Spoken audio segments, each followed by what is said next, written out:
Les amis de la toile, www.congolive.com, nous sommes très heureux que vous êtes nombreux sur notre site en train de suivre nos informations, surtout nos news que nous vous envoyons en ligne. Nous sommes avec le secrétaire général de l'IDPS, à la personne de M. Jacques Chabani. Nous allons essayer un peu de parler avec lui de l'assassinat d'un des combattants ici à Kinshasa.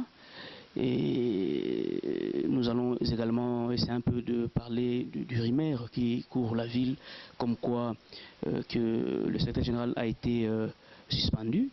Et en même temps, nous allons essayer un peu de parler d'un autre dossier, puisqu'il est en train d'être poursuivi à la justice, puisque vous savez, la fois dernière, nous avons discuté d'un dossier. On lui avait envoyé une invitation qu'il devait aller répondre. Et en même temps, nous allons essayer aussi de parler de la guerre qui est encore revenue à l'Est. Vous savez, vous êtes sans ignorer comment est-ce que les rebelles ont encore recommencé leur guerre là-bas à l'Est. Et puis nous allons essayer un peu de parler de la MONUSCO, le mandat de la MONUSCO, puisqu'il touche à sa fin. Bonjour, monsieur le secrétaire général. Bonjour. Nous sommes très heureux de vous voir et surtout que vous vous êtes donné la peine quand même de nous recevoir aujourd'hui. On voulait en savoir plus sur l'assassinat, puisqu'il y a un des combattants, on nous a informé qu'il y a un des combattants qui était assassiné au niveau délimité précisément dans votre permanence. En fait, qu'est-ce qui s'est passé? Bon, ça ne s'est pas passé exactement à la permanence, sur l'avenue de la permanence, c'est-à-dire sur l'avenue Zignas, à une dizaine de mètres de la permanence. Le combattant Guilain Katombe, qui est un membre effectif de l'UDPS, qui a l'habitude de passer là chaque jour pour des activités du parti, échanger avec ses collègues. Il se trouvait là en face, à quelques mètres de la permanence, en face d'une résidence, et il s'est fait interpeller par des hommes en uniforme et armés qui voulaient l'introduire de force dans une résidence qui est pratiquement en diagonale avec le siège de notre parti, où loge des hommes en uniforme et bien armés, ce que nous appelons les escadrons de la mort de Kanambe. Et Guilain s'est débattu pour résister à cette volonté de le faire entrer de force dans cette résidence. Et c'est pendant qu'il était en train de se débattre que ces lâches ont tiré comme ça à bout portant sur lui, 3 balles. Et il en est décédé. C'était vendredi, il y a maintenant 2 semaines. Et on a acheminé, ils ont d'abord, à la suite de cela, introduit son corps dans leur parcelle. Et enfin la police est venue et elle a récupéré le corps et elle a arrêté l'un de ses assassins.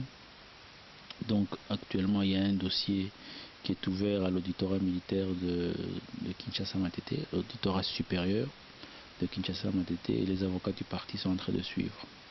Mais ce qui nous choque encore une fois de plus dans ce dossier, c'est que pendant que nous étions en train d'organiser le deuil et qu'on prévoyait faire la levée du corps demain samedi, parce qu'on était à l'attente pendant tout ce temps-là de l'autorisation de l'auditorat militaire, du parquet, qui attendait que le médecin légiste termine son travail, on a été surpris mardi, moi on m'a appelé pratiquement vers 21h, d'apprendre que, encore une fois, des hommes en uniforme, habillés en uniforme de la police, s'étaient amenés à la morgue de l'hôpital Saint-Joseph pour retirer le corps.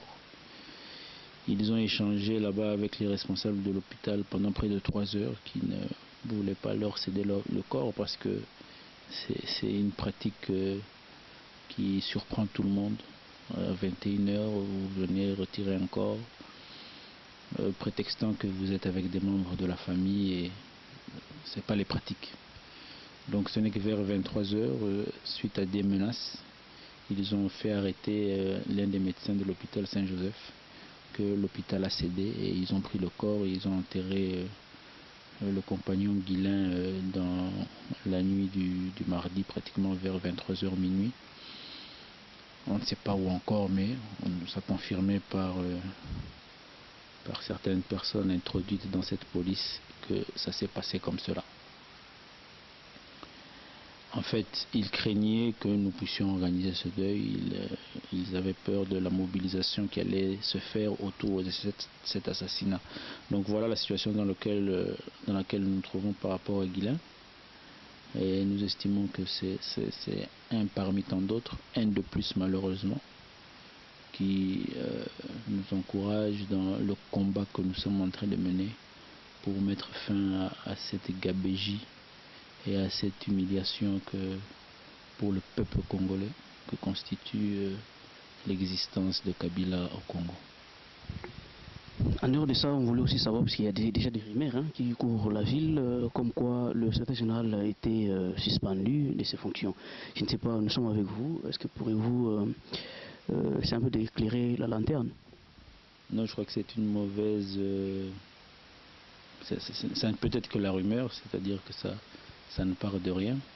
La semaine passée, si je ne me trompe pas, oui, il y a une dizaine de jours, le président Tshisekedi a reconduit sa confiance en notre personne par une décision 0,86, si je ne me trompe pas, 0,86.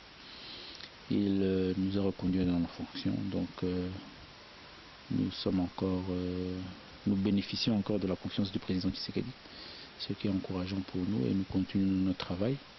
Donc cela a été fait suite au besoin qui a été ressenti dans le parti de pouvoir apporter certaines corrections dans l'organisation de la direction politique.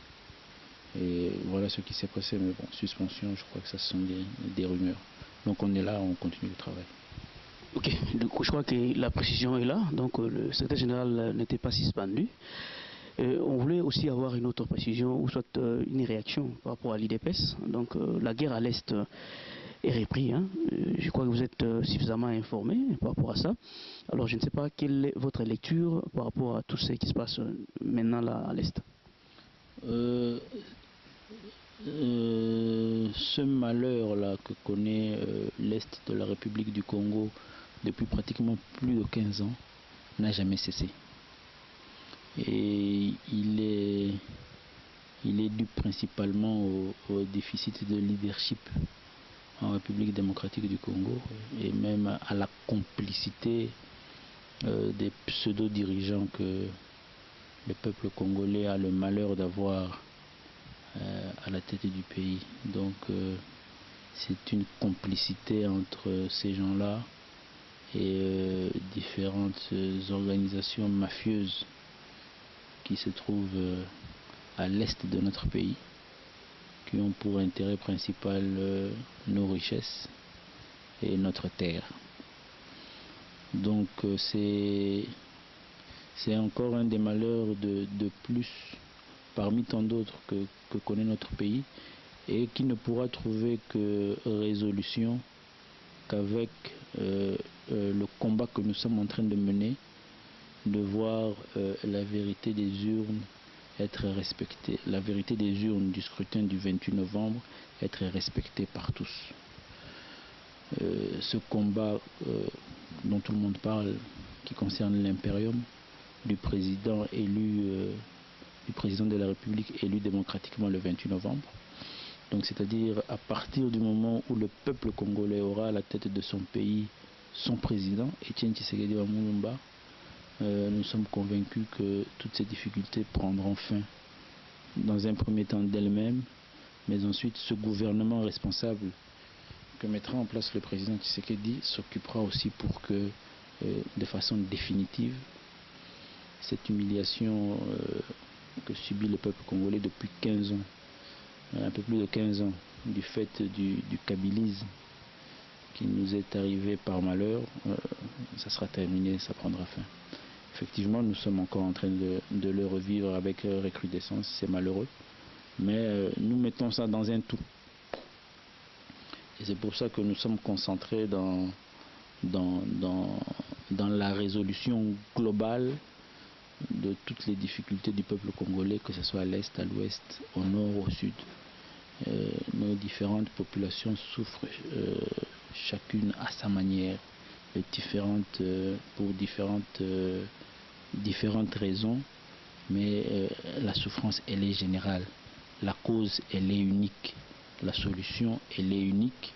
Et c'est à cela que le président Tshisekedi et nous-mêmes aussi, l'UDPS, nous sommes en train de travailler.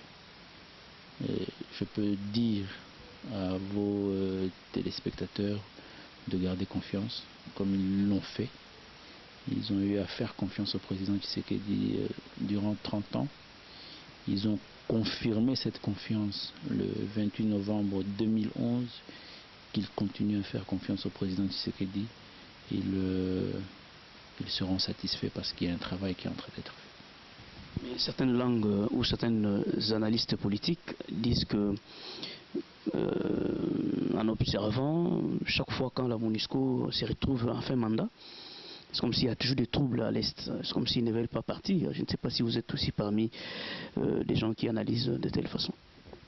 Je ne crois pas que ça a quelque chose à voir avec la MONUSCO. La MONUSCO a peut-être sa part de responsabilité dans ce sens que c'est une mission de la communauté internationale qui a des responsabilités clairement définies dans chacun de ses mandats en termes de protection des populations civiles. Nous l'avons vu même ici à Kinshasa pendant le processus électoral. La MONUSCO a été dans l'incapacité de protéger les populations civiles et même les acteurs politiques. Ça, c'est autre chose.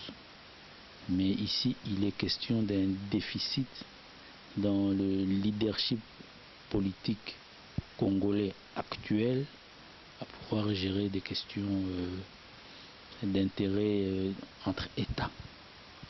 La République démocratique du Congo et les États voisins de l'Est et leur population et les bandes armées qui traversent les différentes frontières. Donc, est-ce qu'on doit estimer que la MONUSCO est d'autant plus responsable du bien-être des Congolais que cette classe politique qui prétend vouloir ou pouvoir diriger les Congolais? Moi, je dis non. Je dis que les Congolais sont les premiers responsables du Congo. Donc, voyons la MONUSCO après avoir analysé le comportement de ceux qu'on appelle être des Congolais et qui sont censés diriger notre pays. Donc c'est ce déficit criant qu'il y a dans ce fameux gouvernement Kabila qui est à la base, à la cause et dans la complicité du malheur du peuple congolais. Et ça, tous les Congolais le savent. Et c'est pour ça que le 28 novembre, les Congolais ont sanctionné Kabila et ont choisi Tshisekedi. Et la résolution de ces difficultés ne viendra que lorsque le président Tshisekedi aura l'effectivité du pouvoir. Parce que le peuple a sanctionné Kabila pour ça.